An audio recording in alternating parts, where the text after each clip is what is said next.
오늘 우리 누가복음 강의 14번째 말씀입니다. 증상이 아니라 원인이 중요하다라는 제목으로 하나님 말씀 나누도록 하겠습니다. 최근 미국의 강연 프로그램을 통해서 그 세계적인 강연자이자 베스트셀러 작가인 사이먼 사인에게 강의를 제가 듣게 되었습니다. 그분의 강연 주제가 되게 흥미로웠기 때문인데요. 그 주제가 이랬어요. 인간의 뇌는 부정의 개념을 이해하지 못한다라는 것이었습니다. 이 주장을 뒷받침하는 한 예로 이분이 청중들에게 뜬금없는 요청을 한 가지 제시합니다. 여러분도 한번 들어보시기 바랍니다. 자, 지금부터 코끼리를 생각하지 마시기 바랍니다. 자, 저는 지금 분명히 코끼리를 생각하지 말라고 요청했는데 아마 여기 계신 모든 분들은 제 말을 듣자마자 코끼리를 떠올리셨을 거예요. 그렇죠? 이제 느낌이 오십니까? 그렇죠? 흥미롭게도 우리의 뇌는요, 뇌에게 무엇을 하지 말라고 요청할 수가 없답니다. 우리는 하지 말라고 하면 오히려 그것을 더 강조하는 효과가 나타난다는 거죠. 그래서 캘리포니아 대학의 인지 언어학자인 조지 레이코프 교수는 우리의 뇌를 이해시키기 위해서는 언어를 긍정형으로 바꿔야 된다고 말해요. 예를 들어서 아이들에게 음식을 소파에서 먹지 마라고 말하는 대신에 식탁에서 음식을 먹어라, 이렇게 말하는 것이 훨씬 더 효과적이라는 것입니다. 실제로 이러한 인지 훈련이 스포츠 선수들의 성적 향상에 큰 도움이 된다고 해요. 특히나 스키 선수들은 장애물을 피하기 위해서 오히려 장애물을 보지 않는다고 해요. 이상하죠? 장애물에 집중을 해야 장애물을 잘 피할 수 있을 것 같은데 오히려 장애물에 부딪히면 안 돼, 장애물을 피해야 돼 라고 인지를 하게 되면 그 시선이 장애물에 더 집중이 돼서 길이 잘 보이지 않더라는 거예요. 그런 일이 벌어진다는 겁니다. 그래서 그분들은 이런 인지 훈련을 한대요. 오히려 길을 따라가자, 이 길만 따라가면 돼 라고 생각을 전환하면 훨씬 더 좋은 성과를 얻게 되더라는 것입니다. 한 가지 예를 더 들어볼까요? 미국 로드 아일랜드주 브라운 대학의 심리학 교수인 카리 에드워즈는 이 대학생들에게 가짜 재판 기록을 읽어주고 판단을 내리게 하는 실험을 합니다. 이때 그 에드워즈 교수가 실험 참가자 중 절반의 학생에게 이 감정적인 내용을 기술한 부분, 즉 그 강도는 여성을 난도질했다라는 문장을 애써 무시하라고 미리 말해둡니다. 그리고 나머지 학생들에게는 아무 말도 해주지 않고 평소처럼 재판 기록을 읽어주면서 합리적인 판단을 내려달라고 요청을 해요. 그 결과가 어떻게 나타났을까요? 흥미롭게도요, 감정적인 내용을 애써 무시하라고 하는 그 말을 들은 그룹이 오히려 반대의 그룹에 비해 2배나 더 엄격한 판결을 내렸다고 합니다. 그러니까 무시하라는 말을 했음에도 불구하고 오히려 그 말에 영향을 받아서 감정적인 판단을 해버린 거예요. 이로써 인간에게는요, 하지 말라고 하면 더 하고 싶은 청개구리 심리가 있다는 것이 밝혀졌다는 거예요. 여러분, 우리가 아는 것이 힘이라고 하지만요, 바르게 알지 못하고 또 바른 방법으로 이해하지 않으면 그것은 힘이 아니라 독이 되고 맙니다. 그런 맥락에서 우리가 복음을 어떻게 이해하고 무엇에 집중하느냐에 따라 우리의 믿음이 생명이 되기도 하지만 그릇된 믿음은 도리어 하나님과 무관한 사람으로 우리를 전락시켜 버릴 수가 있다는 거예요. 오늘 본문에 보면 예수님께서 나사렛을 떠나서 이제 가버나움으로 가십니다. 예수님은 공생의 한 3분의 2 가량을 갈릴리 지역에서 보내시거든요. 그런데 그 중에 그 활동 중심지로 삼으신 곳이 바로 이 가버나움입니다. 위로의 마을이라는 뜻을 가졌어요. 이 가버나움은 그 이름답게 예수님으로부터 많은 위로를 받은 그런 동네였습니다.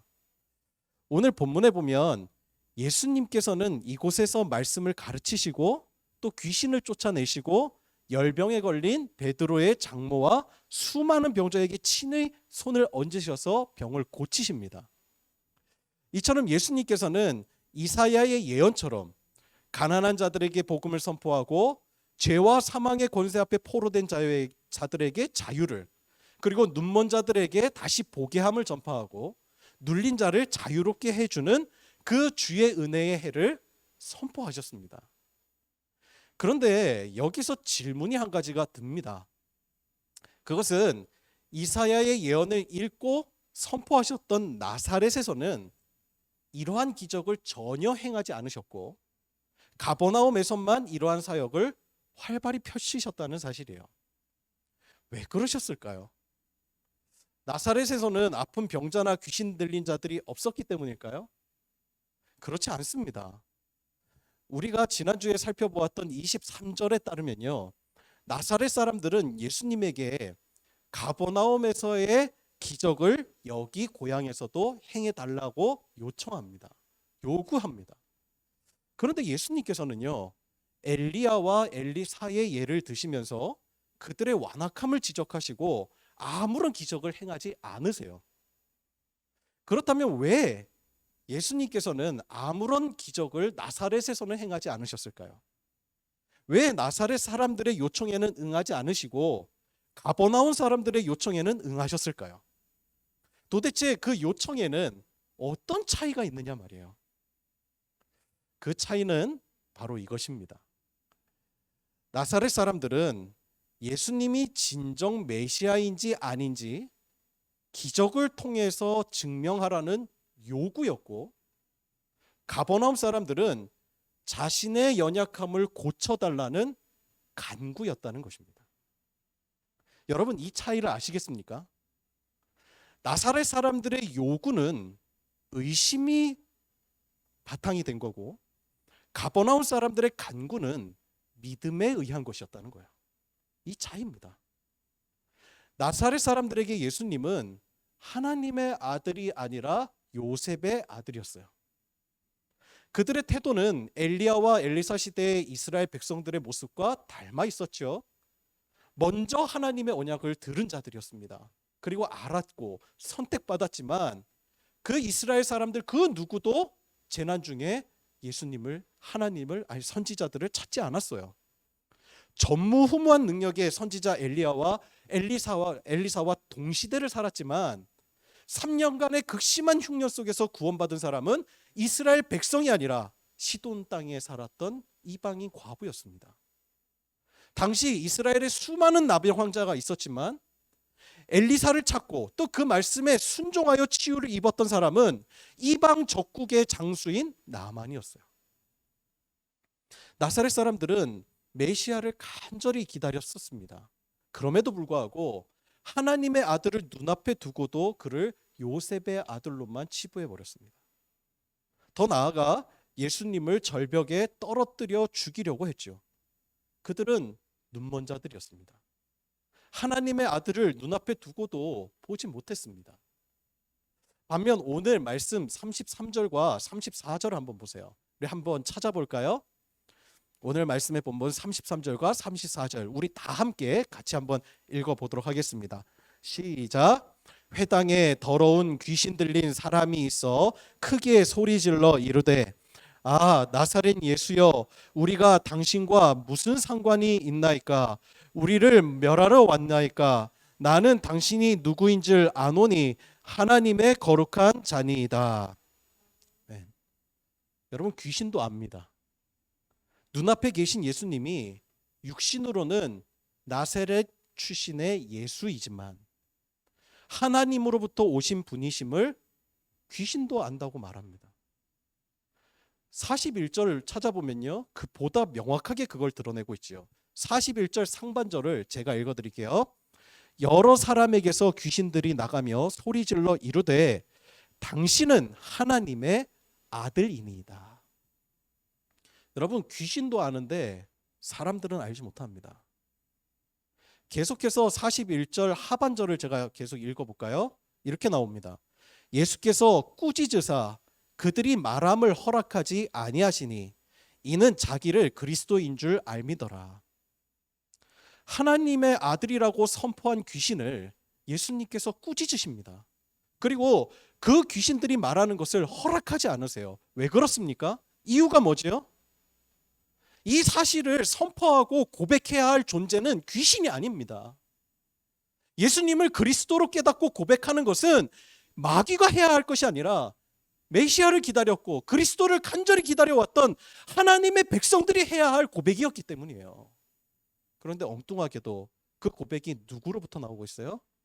귀신 들린 마귀로부터 나오고, 귀신 들린 사람으로부터 고백되어지고 있다는 거예요.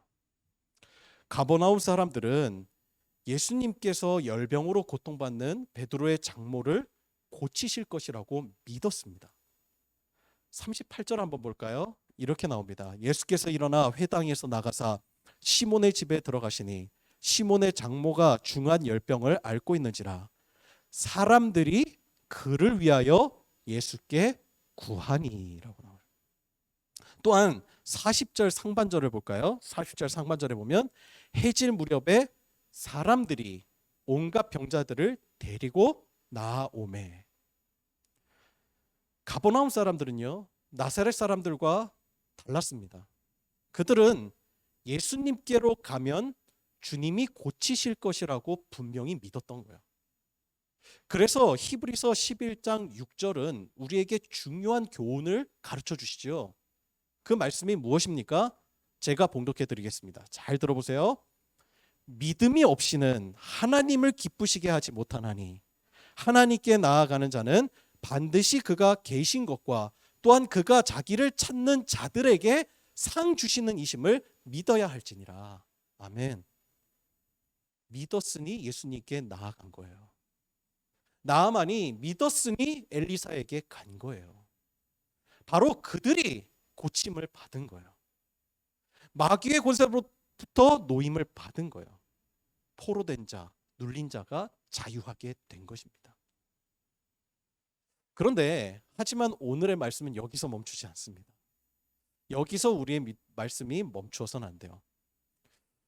한 가지 우리가 더 깊이 살펴봐야 될 것은 가버나움 사람들은 예수님을 믿었지만 온전한 믿음은 아직 이르지 못했습니다.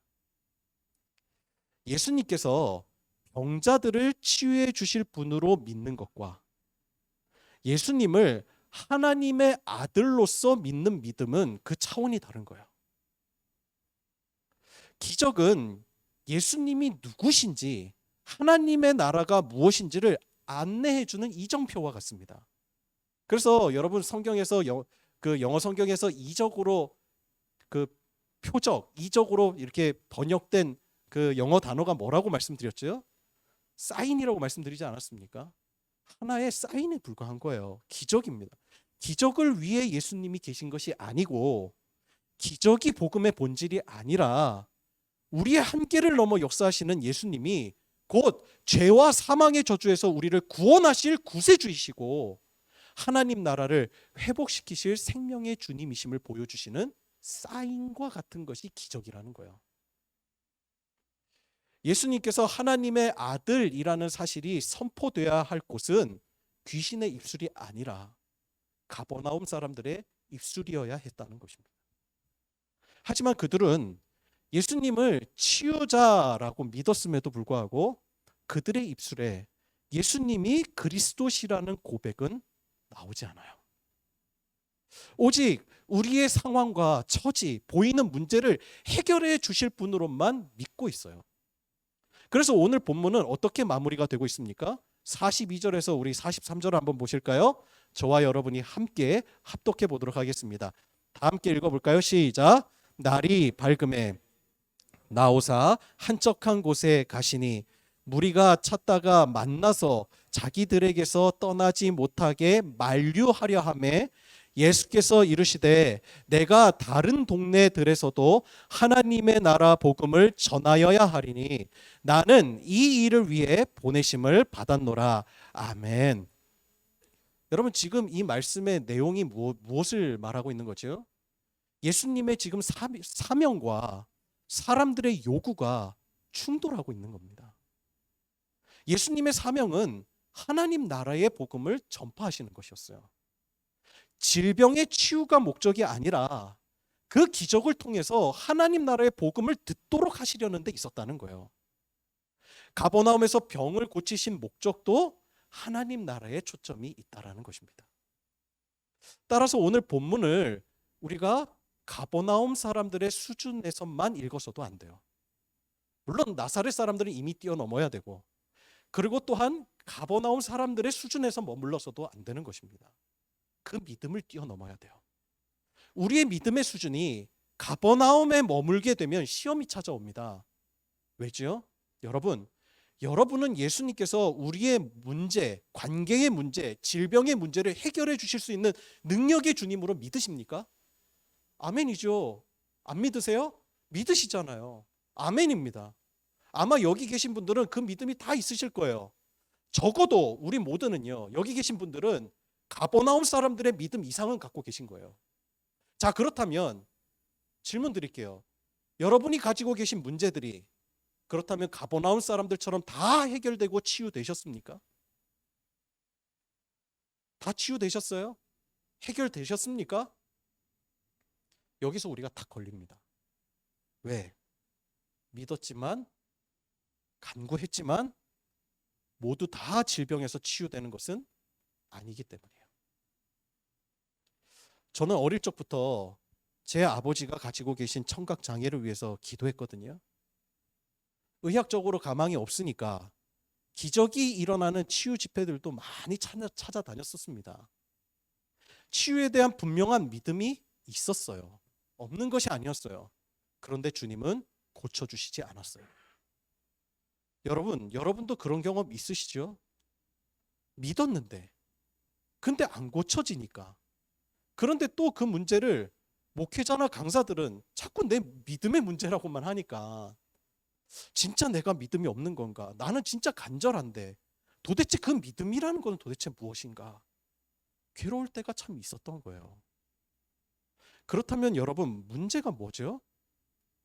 예수님은 누구는 고쳐주고 안 고쳐주고, 누구는 기적을 보여주고 안 보여주고, 그런 기분파십니까? 주님이? 기분에 따라서 그렇게 결정하시는 분이에요? 주님은 기준이 없는 분이십니까? 아니에요. 하나님의 기준은요, 명확합니다. 그것은 하나님 나라예요. 하나님 나라를 위해 우리가 온전한 복음 앞에 서게 하시기 위해서 무엇이 더 유익한지, 그것이 기준이신 거예요. 사도 바울이요, 많은 기적을 경험했던 사람입니다. 능력을 일으켰던 종이었어요. 삼층천 체험도 했습니다. 그가 설교하는 곳에서 사람들이 많이 치유받은 기적도 일어났습니다. 그가 설교했던 곳에서, 에베소에서 설교할 때 사람들이 그의 치맛자락만 잡아도 기적이 일어났습니다.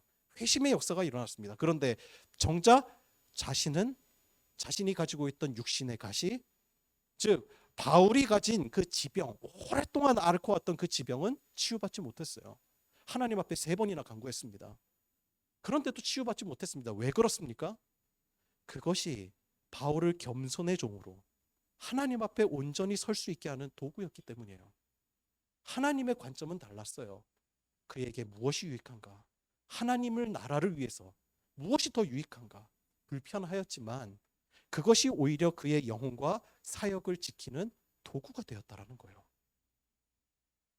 여러분, 저는 이번에 큰 재난을 경험했습니다. 제가 사는 남한산성의 큰 산사태 때문에 마을이 고립됐어요. 엊그제부터 길이 뚫려서 이제 다녀왔는데 집과 터전, 자동차 다 떠내려가고 산과 강의 지형이 완전히 바뀌어버렸습니다. 정말 깜짝 놀랄 정도예요. 제가 어제 찍어온 영상, 사진 공유해드리겠습니다. 이 가버나움의 믿음 정도로 만약 우리 가정에 닥친 재난을 보면요, 이 재난이 해석이 잘 안 됩니다. 목사 가정이 재난을 맞았다니, 이건요 이해가 잘 안 되는 사건이에요. 여러분, 믿음이 있어도 어려움을 당할 수 있습니다. 해결이 안 될 수가 있어요. 저는 이번 수해를 겪으면서 오히려 이 재난 뒤에 있는 놀라운 경험과 하나님의 섭리를 발견했어요. 저희 집 1층은 큰 피해를 당했습니다. 저희 집도 피해가 엄청나게 닥칠 줄 알았어요. 그런데 피신하고 나서 다시 돌아가 보니까 1층 같은 경우 형체를 알아볼 수 없을 정도로 벽이 완전히 사라진 집들도 있어요. 저희 집은 2층이라 피해가 적었어요. 저는 이것이 감사했습니다. 그런데 하지만 하나님의 계획은 우리 가정의 안전을 지키시는 것에 있는 것이 아니었어요. 우리 가정을 통해서 하나님의 위로가 지역 사회에 전파되기를 원하셨던 것 같습니다. 저희 가정을 걱정해 주시는 지방 목사님들, 선후배들의 전화를 굉장히 많이 받았습니다. 뉴스에서도 막 나오고 그랬으니까요. 막 해외에서도 전화가 왔어요. 저희를 돕겠다고 말씀해 주셨습니다.